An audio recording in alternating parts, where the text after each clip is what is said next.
এরপর বীরেশ্বর বহুবার মনে করেছেন পাগলের কাছে যাবেন, কিন্তু যেতে সাহস হয়নি। তিনি ঈশ্বর বিশ্বাস করেন না, ধর্মকে বিদ্রূপ করেন। তবুও সেই দিন ঘটনার পর না মেনে পারেননি যে এই পাগল অন্তর্যামীর মতো মানুষের কথা জানতে পারে, বলতে পারে।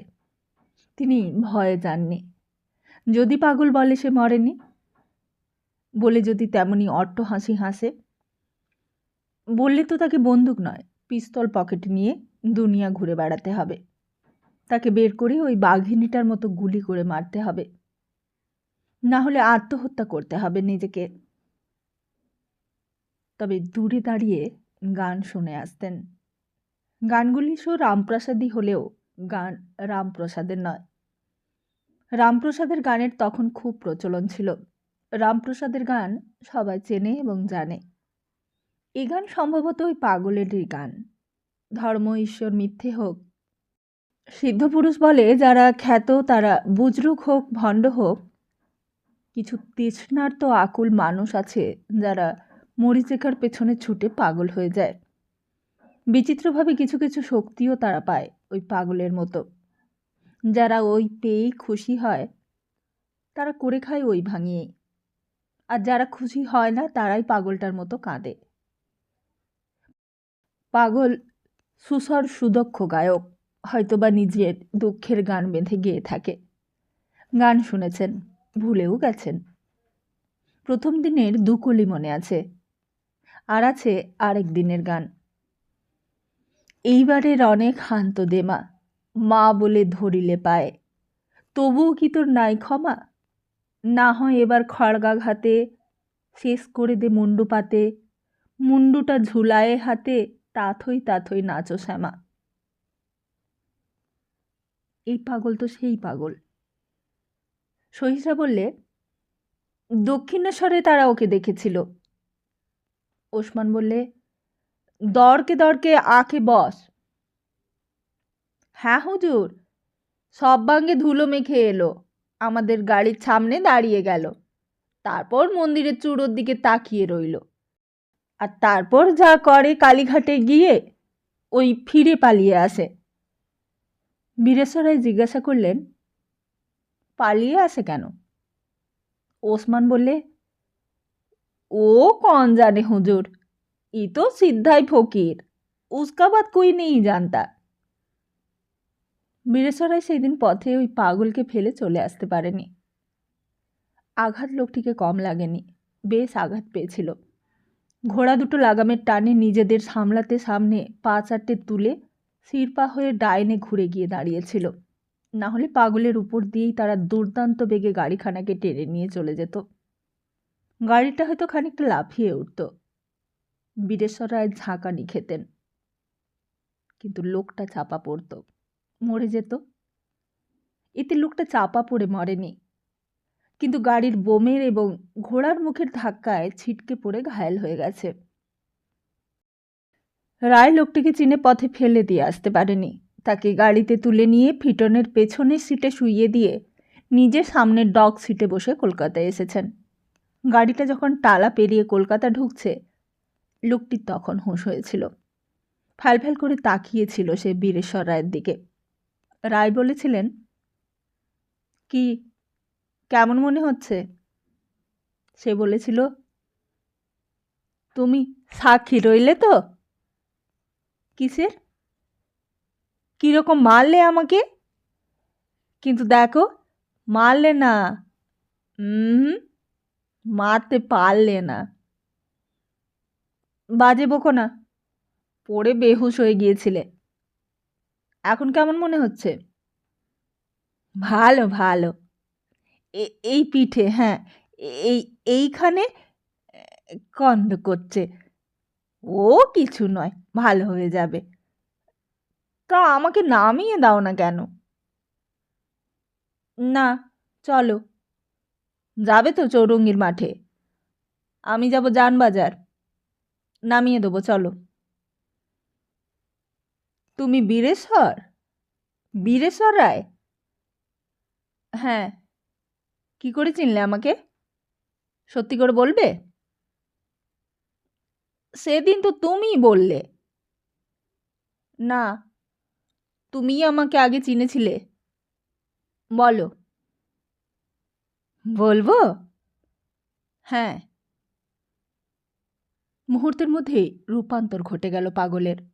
সে নিজের গলা টিপে ধরে বললে, ছাড় ছাড় ছাড়, আ আ আ।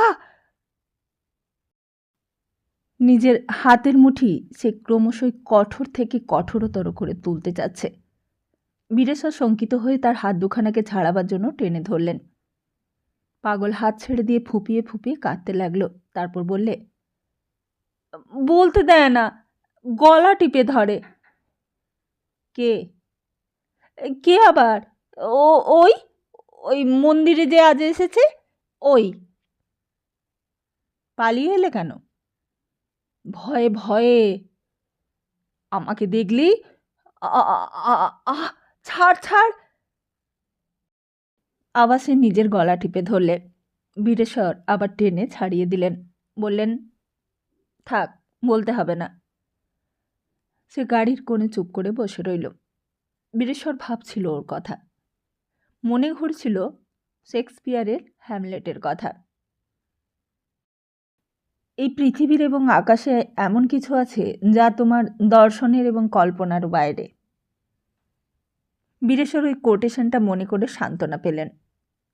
ঠিক সান্ত্বনা নয়, মনে মনে একটা কিনারা খুঁজে পেলেন। হঠাৎই মনে পড়ল, কদিন আগে কালীপ্রসন্ন সিংহের বাড়ি গিয়েছিলেন। তিনি এক ব্রাহ্মণ নেতার বাড়ির গল্প বললেন। তার স্ত্রীকে ডাইনিতে নজর দিয়েছিল। শেষ পর্যন্ত ডাক্তার বৈদ্যি হার মেনে ওঝা এনেছিলেন, আর তাতেই রোগিণী সুস্থ হয়েছিল। ভাবতে ভাবতেই তিনি পাগলকে ভালো করে দেখছিলেন। পাগল এককালে নিঃসন্দেহে সুপুরুষ ছিল। মাথা ভর্তি কাঁচা পাকা রুক্ষ চুল, মুখ ভর্তি দাড়ি গোপ, সর্বাঙ্গে একটা ধুলার আস্তরণ। তার নিচে ময়লার একটা ছোপ পড়েছে। কপালটা যেন চ্যাঁচা, চামড়া কুঁচড়ে গেছে। একটা লম্বা কাটা দাগ লম্বালম্বি নেমে এসেছে কপাল থেকে গোঁফের ওপর পর্যন্ত। বাকিটা গোঁফদাড়ির মধ্যে বিলুপ্ত, ঠিক দেখা যায় না। বললেন, তোমার কপালের মুখে ওই দাগগুলো কিসের? শান্ত কণ্ঠে পাগল বললে, হেঁচেছে, ছেঁচে ছেঁচে ছেঁচে মেরেছে পাথর দিয়ে। কে? কে আবার? সর্বনাশী। ওহ, কি প্রহার, কি প্রহার, কি প্রহার! ও আর কতটুকু? বুকের ভেতরে আগুন পুড়িয়ে লোহার শিক দিয়ে বেঁধে। বীরেশ্বর চুপ করে রইলেন। কিছুই ঠিক বুঝলেন না। তবে সে যে অধ্যাত্ম সাধনার কথা বলছে তাতে তার কোনো সন্দেহই রইল না। এবং তার নাস্তিকতা বিশ্বাসী মনের যে ধারালো ব্যঙ্গ বিদ্রুপের ছুরিখানি, সেইখানি যেন কেমন করে ভোঁতা হয়ে গেল। লোকটা সর্বাঙ্গে তার জীবনের বার্তাগুলি ফুটে রয়েছে। তা যেন পাথরে খোদাই করা বার্তা। ওকে ছুরির ধারে মুছে বা চেঁচে ফেলা যায় না। গাড়ি লর্ড ওয়েলেসলির তৈরি বাহার সড়ক বা সার্কুলার রোড ধরে ডিহি শিয়ালদাকে বাঁয়ে রেখে এন্টালিতে ধর্মতলার মোড় নিয়ে উঠল যানবাজারে। যাত্রার দিন আজ। চিতপুর রোডে ভিড়ের অন্ত নাই। কাতারে কাতারে লোক ছুটেছে গঙ্গার চুবুতে।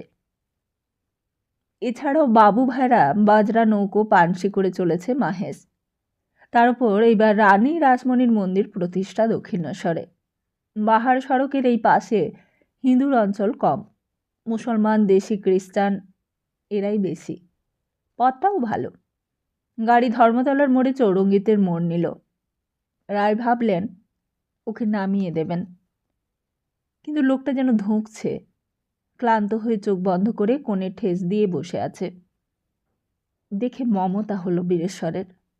ওকে ডাকলেন না আর। একেবারে বাড়ির দরজায় এসে গাড়ি দাঁড়ালে। তারপর ওকে ডাকলেন, শুনছ? এসে পড়েছি, নামো। চারিদিকে চেয়ে দেখে পাগল বললে, এই কার বাড়ি? আমার। তোমার? কীর্তিহাটের রায় হুজুরের? হ্যাঁ। এখানে কেন নামবো? আমি বলছি তাই নামবে। আমার সব কেড়ে নেবে। হেসে ফেললেন বীরেশ্বর। বললেন, কি আছে তোমার? হ্যাঁ, কিছুই নাই, কিছুই নাই। চলো, ভয় নাই। স্নান করে কিছু খাও, তারপর সুস্থ হয়ে যাবে তোমার যেখানে ইচ্ছে হয়। চলো। মারবে না তো? না। বাড়িতে ঢুকে পাগল বাড়ির আসবাব ঐশ্বর্য দেখে বোধহয় স্তম্ভিত হয়ে গিয়েছিল। দেওয়ালে কুড়ারাম রায় ভট্টাচার্যের এবং সোমেশ্বর রায়ের অয়েল পেন্টিং টাঙানো ছিল। তার দিকে তাকিয়ে দাঁড়িয়ে রইল। হঠাৎ সোমেশ্বরের ছবিকে বললে, নরক ভোগ করছো তুমি। হুম হুম হুম হুম, করবে না? তারপর ঘাড় নেড়ে বললে, না না না না, তুমি প্রায়শ্চিত্ত করেছো, তা করেছো। কুড়ারামকে বললে, আচ্ছা লোক, তোমাকে কিছুতেই ছুতে পারে না, আচ্ছা লোক। বীরেশ্বর চাকরকে বললেন, একে যত্ন করে স্নান করা, নতুন কাপড় দিবি, বুঝলি, আর কিছু খেতে দে। এই বলে উপরে চলে গেলেন।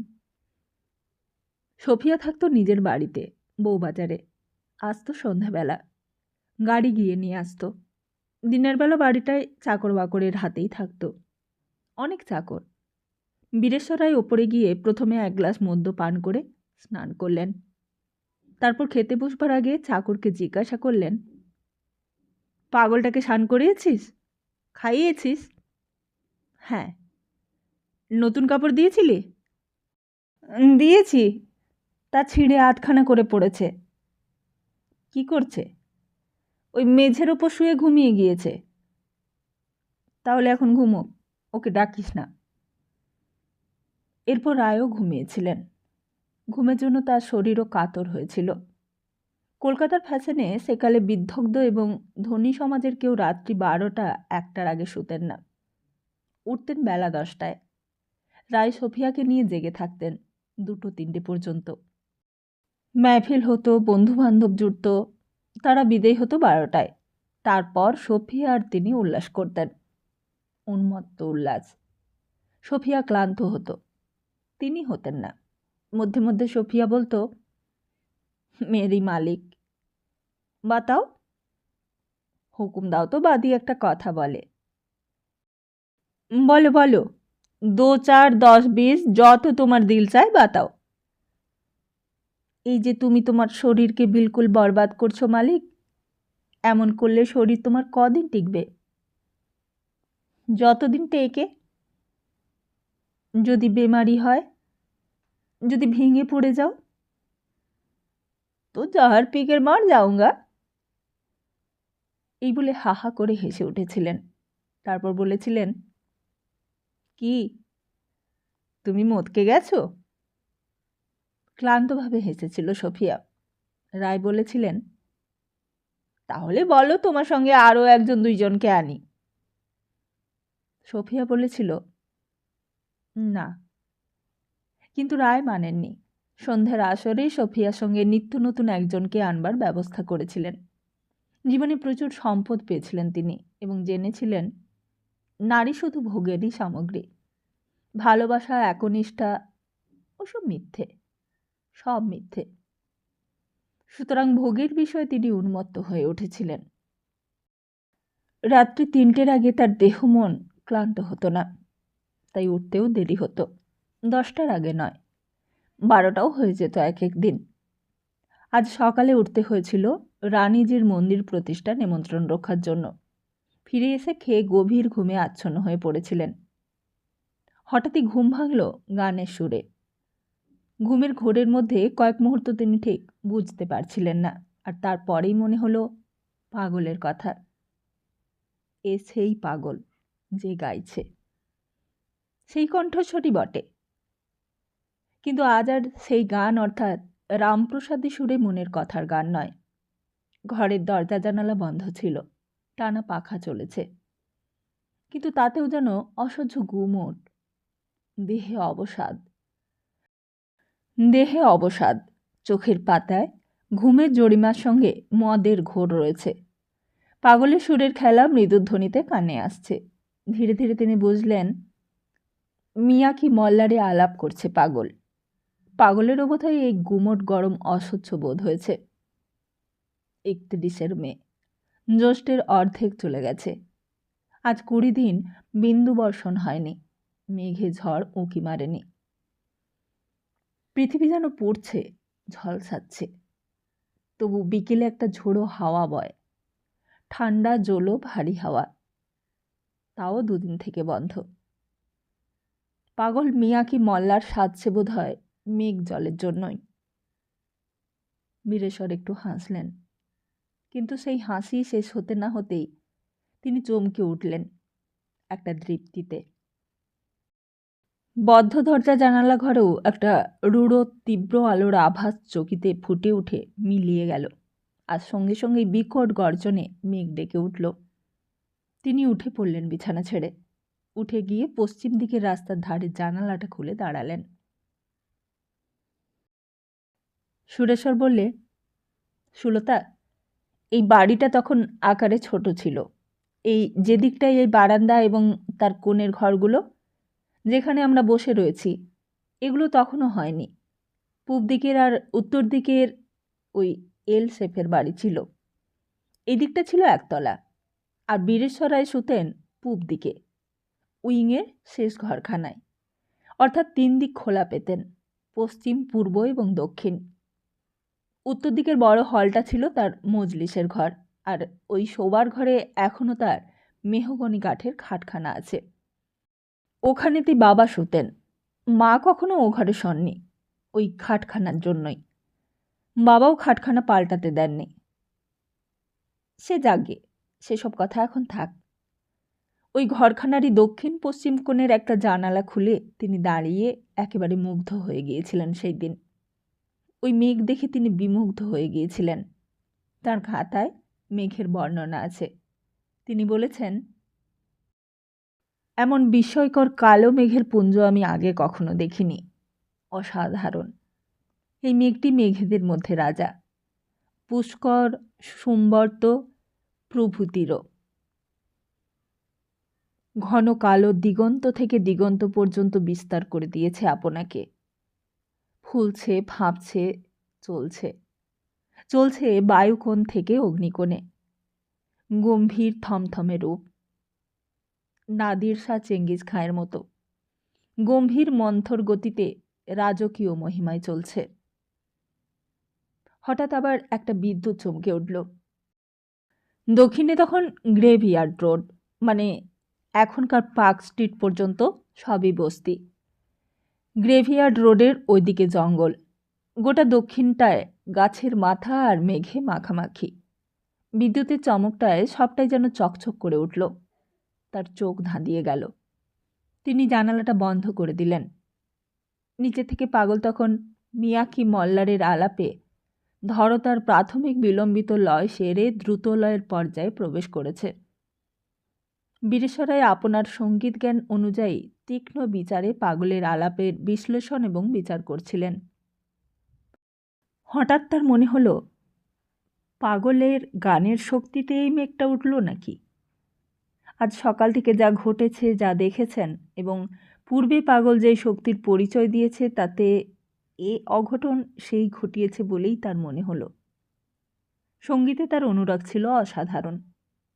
আর শুধু শুনতেনই তিনি ভালোবাসতেন না, তিনি চর্চাও করেছেন। বড় বড় ওস্তাদের কাছে নানান গল্প শুনেছেন।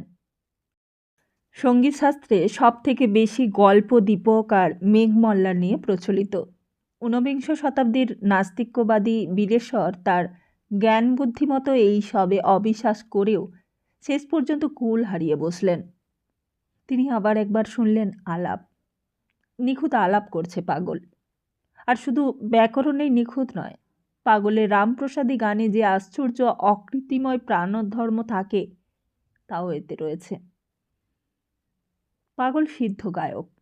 বীরেশ্বর সসম্ভ্রমে নিচে নেমে এলেন। পাগল ঘরে ছিল না। বুঝতে পারলেন যে দক্ষিণ দিকে যে বাগানটা আছে, সেই বাগানে বসে গাইছে। তিনি বেরিয়ে এলেন।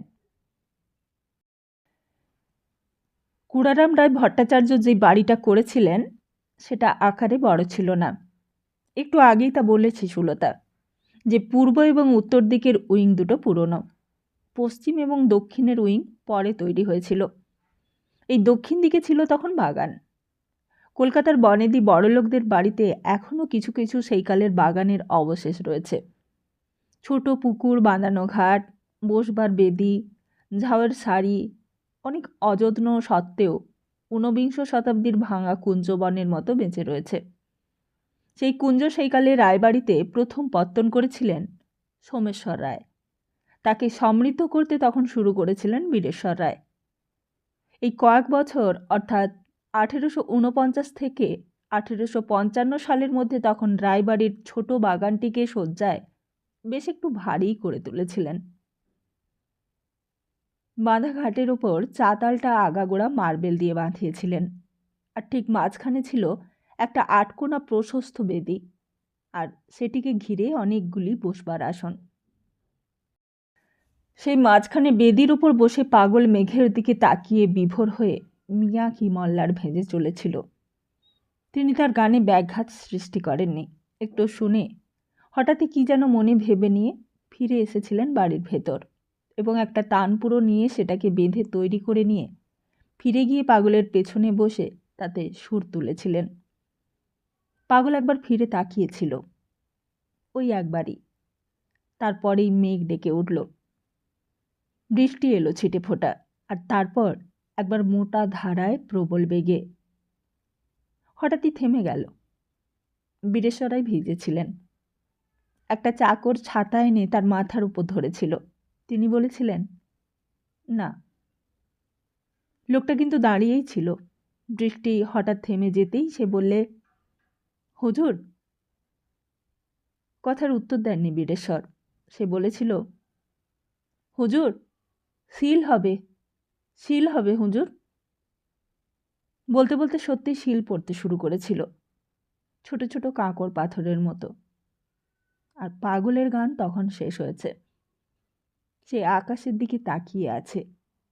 বীরেশ্বর উঠলেন এবং পাগলকে বললেন, ওঠো, শিল হবে। সে বললে, হ্যাঁ, চলো ঘরে চলো। না, না নয়, চলো, মরবে। না না, মারবে না, মারতে চায় না, দগ্ধাতে চায়। পাগলামি করো না, এসো। তখন শিলের দানা ক্রমশই মোটা হতে শুরু হয়েছে। পুকুরের জলে শিল পড়ার গর্তগুলো বড় বড় হচ্ছে। জল ছিটকে উঠছে। বাঁধানো চাতালে শব্দ উঠছে। বীরেশ্বর তাকে হাতে ধরে টেনে নিয়ে ঘরে আনলেন। ঘরে এসে ঢুকেছেন মাত্র, এমন সময় মেঘাচ্ছন্নতার অন্ধকারের সঙ্গে সঙ্গে প্রায় সন্ধ্যের মিলিত সেই গাঢ় অন্ধকারকে চিরে বিদ্যুৎ চমকে উঠল। আর সেই চমকে চোখ ঝলসে গেল, আর তার সঙ্গে সঙ্গে কেঁপে উঠল কড়কড় শব্দে বাজ পড়ার মেঘের ডাক। বাড়িটাও কেঁপে উঠল। বীরেশ্বর পর্যন্ত চমকে উঠলেন, কিন্তু পাগল চমকালো না। সেই বাইরের দিকে তাকিয়েই রইল। বীরেশ্বর বললেন, দেখেছ, আজকে হয়তো মরতে। একটু বিষণ্ণ হাসলে পাগল।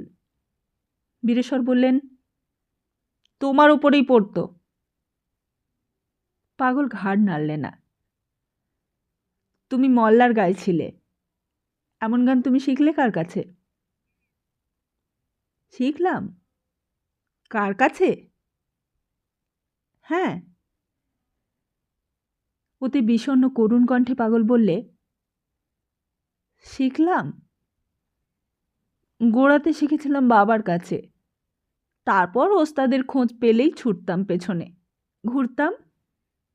তার কতটুকু, আর তারপরে তারপরে তারপরে আপনি হলো, ওই যেমন করে গন্ধ হলো,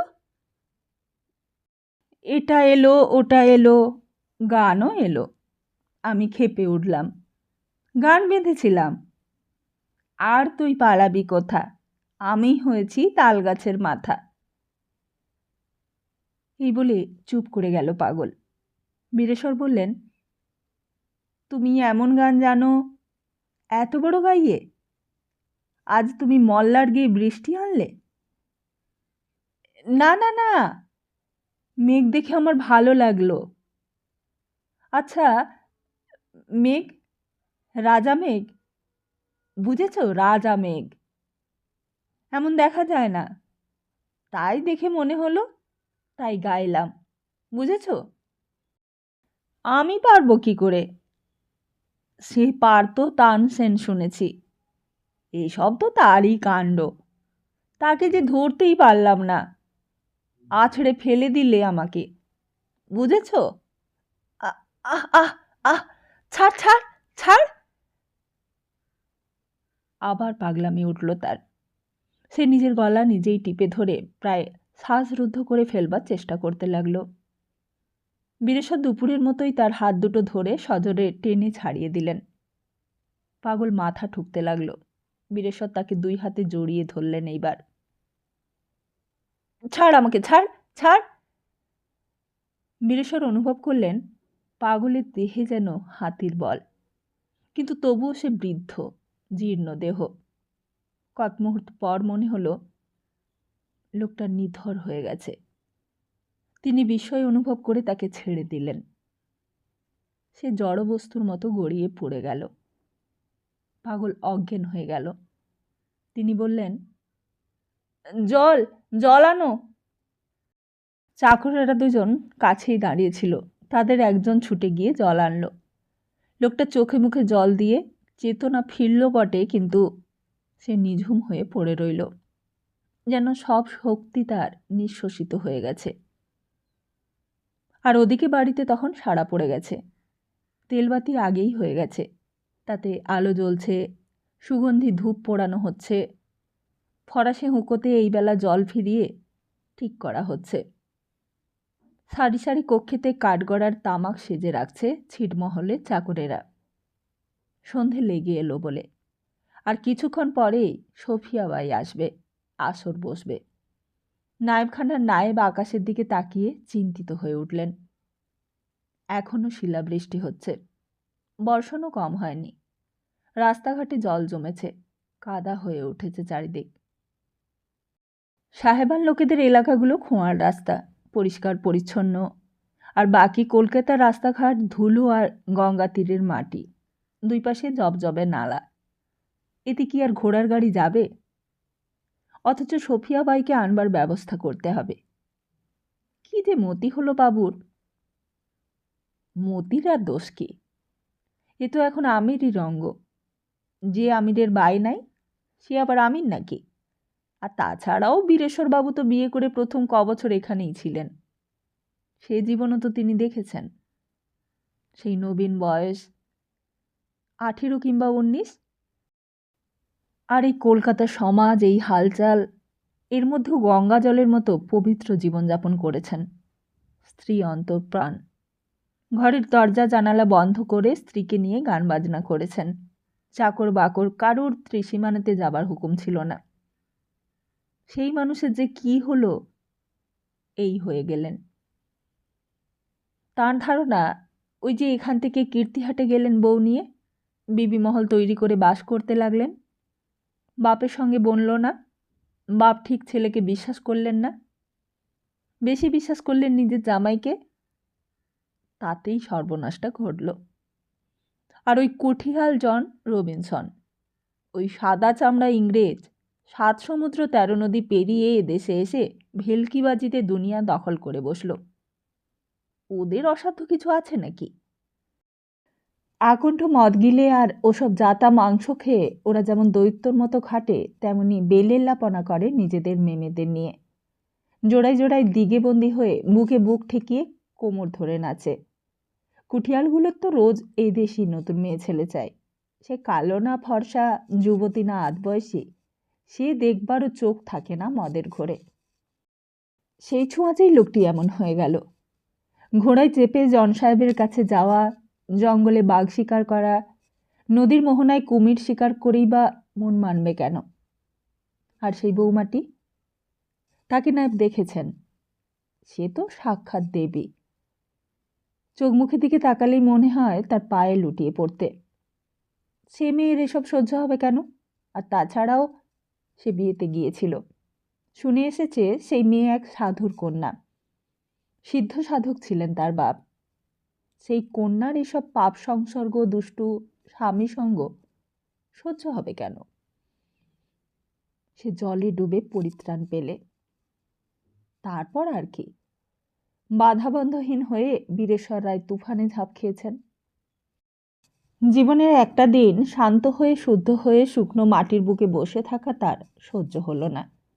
সন্ধে হতে হতেই ঝাঁপ দেবেন তুফানে।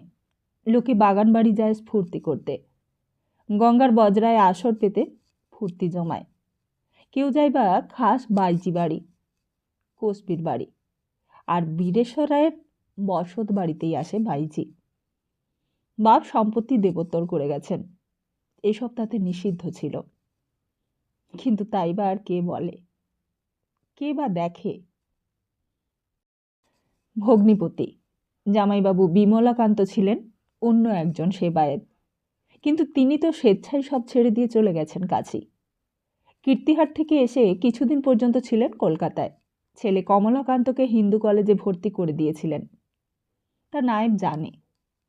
প্রথম কলকাতায় চলে এসে উঠেছিলেন এই বাড়িতেই, দিন 15 ছিলেন। তারপর নায়েবই তার জন্য জোড়াসাঁকোর ঠাকুর মহাশয়দের বাড়ির ওই দিকে একখানা বাড়ি দেখে দিয়েছিলেন। সেইখানেই উঠে গিয়েছিলেন তিনি। প্রথম প্রথম কিছুদিন যেতেন আসতেন, যোগাযোগও ছিল, কিন্তু তারপর একদিন এখান থেকে চলে গেলেন। আর হঠাৎই চলে গেলেন, বলেও গেলেন না। নায়েব সেদিন ওদের খোঁজ করতে গিয়ে শুনলেন তারা কাশি চলে গেছেন। কোচম্যান এসে সেলাম করে দাঁড়ালো। বন্দেগি হুজুর। সেলামের আদব কায়দার বহরটা দেখো, নবাবের জাত কি না?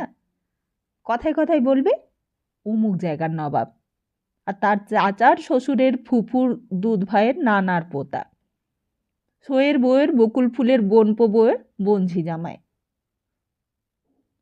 সেলাম নায়েব সাহেব, আবার বললে কোচম্যান ওসমান। সেলাম। এই সেলামটির জন্য ওসমান আবার সেলাম করেছে। ঠান্ডি পোলাও আর বাইগনের কোরমা খায়, চোখে সুরমা টানে, দাড়িতে আতর একটু লাগায় ওসমান। সেলাম আদায় না করে ছাড়ে না। নায়েব হাসলেন, বললেন, কি? এই পানি হয়ে গেল, बहुत गर्दा कादा हो गया रास्ते में, पानी भी होगा 4-5 जाग में, इसमें घोड़ा लेके कैसे जाऊं? বউ বাজার তো? হ্যাঁ। अरे बाबा वही तो सोचता है,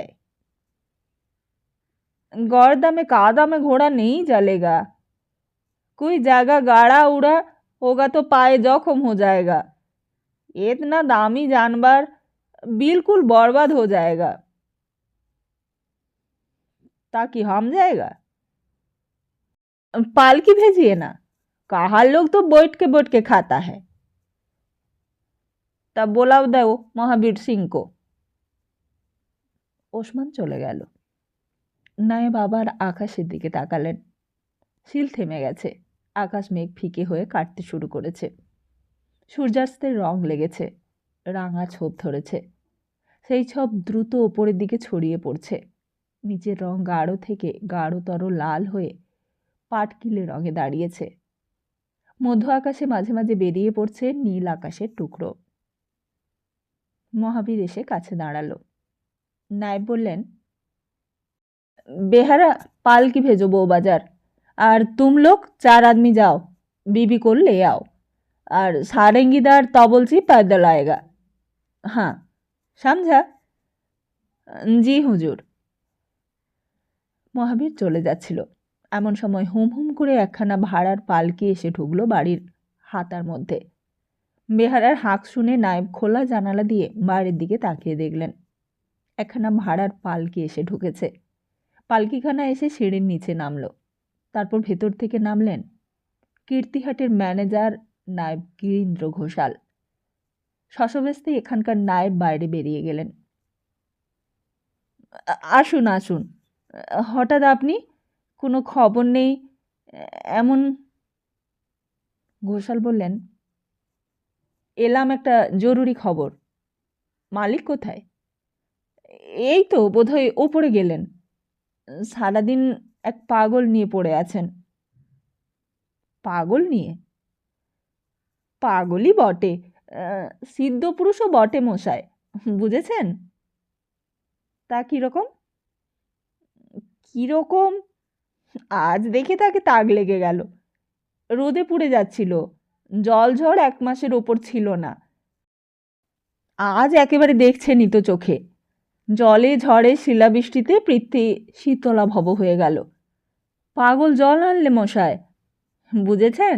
ওই বাগান বেদির ওপর বসে এমন মল্লার হাঁকলে, সে শুনে তো আমাদের একেবারে ঘোর লেগে গেল। খোদ বাবু ওপর থেকে নেমে এসে তানপুরো নিয়ে বসে গেলেন পেছনে।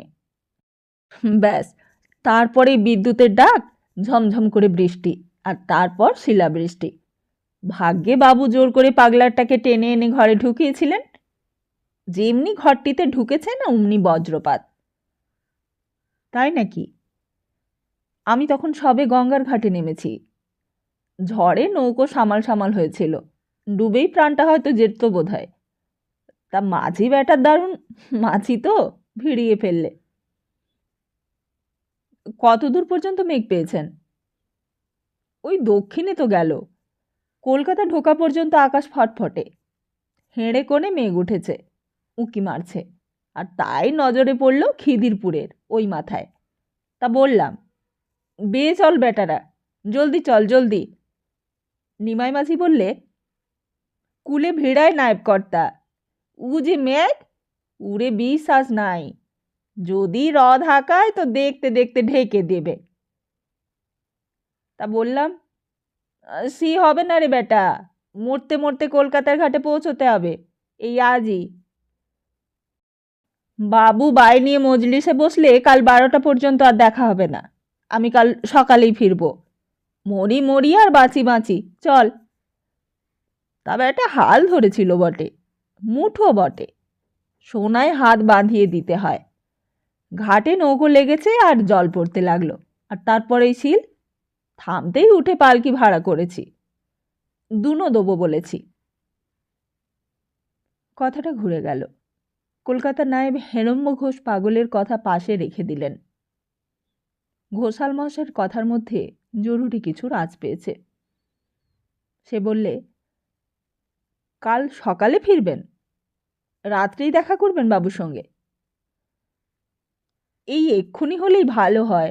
এত্তেলা পাঠাও একটু, বলো যে খুব জরুরি। এত জরুরি? থেমে গেলেন হেরম্ব ঘোষ। কাজটা কি জিজ্ঞাসা করতে ভরসা পেলেন না। ঘোষাল মহাশয় রায় এস্টেটের প্রধান কর্মচারী। হেরম্ব ঘোষের কাজ কম নয়। হয়তোবা টাকার দিক দিয়ে তার এখানে মোটা মোটা টাকা জমা খরচ হয়, লেনদেনও হয়। ব্যবসাতে টাকাও লগ্নি করা, টাকা ধার দেওয়া, সেসবের মোটা কারবার এখানেই।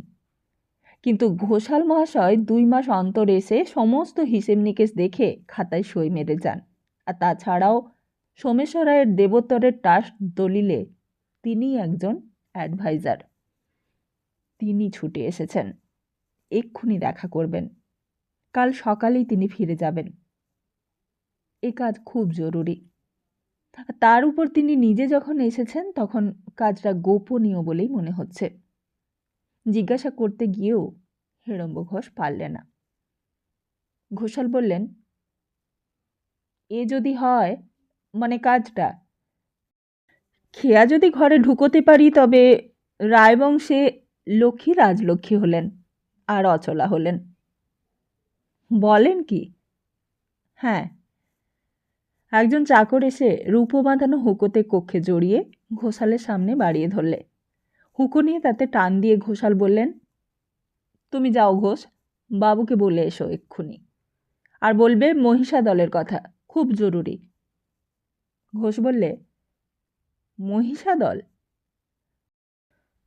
ও কথা কাগজে বার করে দিয়েছে ঈশ্বরগুপ্ত, ওই দেখুন না, সংবাদ প্রভাকর পড়ে রয়েছে। ঘোষাল কাগজখানা তুলে নিলেন। একটা খবরের নিচে দাগ দেওয়া হয়েছে, কলিকাতা শিল বনাম মহিষাদলের রাজা বাহাদুর। অহ, হে পাঠগণ, মহারাজ মহিষাদলধিপতি অবোধ অকৃতজ্ঞ কর্মচারীদিগের কুহুক জালে জড়িত হইয়া এতদিনের পর দারুণ দুর্দশা প্রাপ্ত হইলেন। বর্তমান অধিরাজ বাহাদুর কি অশুভক্ষণে কলুটোলা নিবাসী ধনরাশি মতিশীল মহাশয়ের স্ত্রী আনন্দময়ী দাসীর নিকটে 1,00,000 টাকা খরচ করিয়াছিলেন। সেই 1,00,000 টাকার নিমিত্ত তাহার সর্বশান্ত হইল। মতিলাল শীলের পুত্র শ্রীযুক্ত বাবু হীরালাল শীল তাহার বিষয়াদির তত্ত্বাবধায়কের পদে নিযুক্ত হইয়া তাহাকে রক্ষাকরণার্থে প্রতিজ্ঞা করত। পরিশেষে সর্বস্ব গ্রাস করিয়া বসিলেন। ঘোষাল কাগজখানা ফেলে দিলেন। কাগজ জানে কচু, লেখে ঘেচু। কি জানে তারা? কতটুকুই বা জানে? ঘোষাল নিজে মহিষাদলের কর্মচারী ছিলেন। সেখান থেকে তারা তাকে অপবাদ দিয়ে তাড়িয়ে ক্ষান্ত হয়নি, তাকে সর্বশান্ত করতে চেয়েছিল। সোমেশ্বর রায় তাকে আশ্রয় দিয়ে রক্ষা করেছিলেন। এইসব ঋণ করতে ঘোষাল বারণ করেছিলেন বর্তমান মহারাজার বাবাকে, লক্ষ্মীনারায়ণ গড় বাহাদুরকে। দুহাতে খরচ করতে নিষেধ করেছিলেন। তার অপরাধ এইটাই। কাগজখানা ফেলে দিয়ে ঘোষাল বললেন, উনি দেখেছেন কাগজ? খবরটা জানেন? উনিই তো দাগ দিয়েছেন। বহুত আচ্ছা, যাও গিয়ে বলো মহিষাদলের আরও খবর আছে, জরুরি। বলবে সিলেরা সম্পত্তি রাখবে না, বিক্রি করবে, আর সেই খবরটাই আমি নিয়ে এসেছি। কিনবেন নাকি? আমি কিনতে বলবো। এত বড় সম্পত্তি, আর বাড়ির দূরে সম্পত্তি আর মিলবে না। ঠিক এই সময়েই ওপরে বীরেশ্বরের গলা ঝাড়ার শব্দ পাওয়া গেল। বীরেশ্বর রায় বিকেলে গোসলখানায় স্নান সেরে তখন সদ্য বেরিয়েছেন। চাকরে স্নানঘরে পরা ধুতি ছাড়িয়ে পাটে পাটে কোচানো কোচানো ফুল কেটে কাপড় হাতে দাঁড়িয়েছিল। কাপড় ছাড়িয়ে নেবে। একটা চাকর বিলেতের আমদানি টার্কিশ তোয়ালে দিয়ে গা মুছে দিচ্ছে। টেবিলের উপর আতরদানের আতর তুলো রাখা হয়েছে। আংটি রয়েছে বাক্সে, চেন ঘড়ি সমস্ত রয়েছে। আলনায় পাট ভাঙা নবাবী ঢঙের মসলিনের বুটিদার পাঞ্জাবি। টালিগঞ্জে মহীশূরের টিপু সুলতানের বংশধরেরা এসে অবধি কলকাতার সন্ধে আসরে এই ঢঙের পাঞ্জাবির রেয়াজ হয়েছে। বাইরে যেতে হলে চোগা চাপকান, চাদর শাল টুপির রেয়াজ। শুধু দরবারি পোশাকই নয়, বড় বড় জলসায়, নাচের আসরে এসব চলে বটে। কিন্তু বাইজি বাড়ি কিংবা বাগান বাড়ি বা ছোট মজলিসে এটের চল রয়েছে, বিশেষ করে যারা খুব উঁচু মেজাজি শৌখিন তাদের মধ্যে। গলা সাড়া দিয়ে হেড়ম্ব ঘোষ বাইরে দাঁড়ালেন। রায় বললেন, ঘোষ? গলা সাড়ার ইশারায় তিনি বুঝেছেন। আগে হ্যাঁ। ভেতরে এসো। ভেতরে এসে হেঁট হয়ে নমস্কার করে দাঁড়ালো ঘোষ। কি? আগে কীর্তিহাট থেকে ঘোষাল মহাশয় এসেছেন, খুব জরুরি কাজ। কাল সকালেই ফিরে যাবেন তিনি। গিরীন্দ্র ঘোষাল মহাশয়? আগে হ্যাঁ, আজই এক্ষুনি দেখা করতে চান। পাঠিয়ে দাও। ওই মহিষাদলের রাজবাড়ির ব্যাপার, আর কাগজে। হ্যাঁ বুঝেছি, তিনি আসুন, তাঁর কাছেই সব শুনব। হেড়ম্ব ঘোষ চলে গেলেন। রায় বললেন, কাপড় ছাড়িয়ে নে, বাইরে কে আছে ঘোষাল মশাই এলে দাঁড়াতে বলবি। কাপড় ছাড়া না হলে যেন না ঢোকেন। চাকর তাকে কাপড় ছাড়িয়ে দিল। এ সেদিনের আমির অভিজাত্যের অঙ্গ।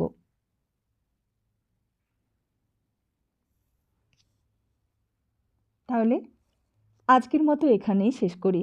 খুব তাড়াতাড়ি ফিরছি আগামী পর্ব নিয়ে। আর ততদিন ভালো থাকুন, সুস্থ থাকুন, আর সবাইকে ভালো রাখুন। নমস্কার।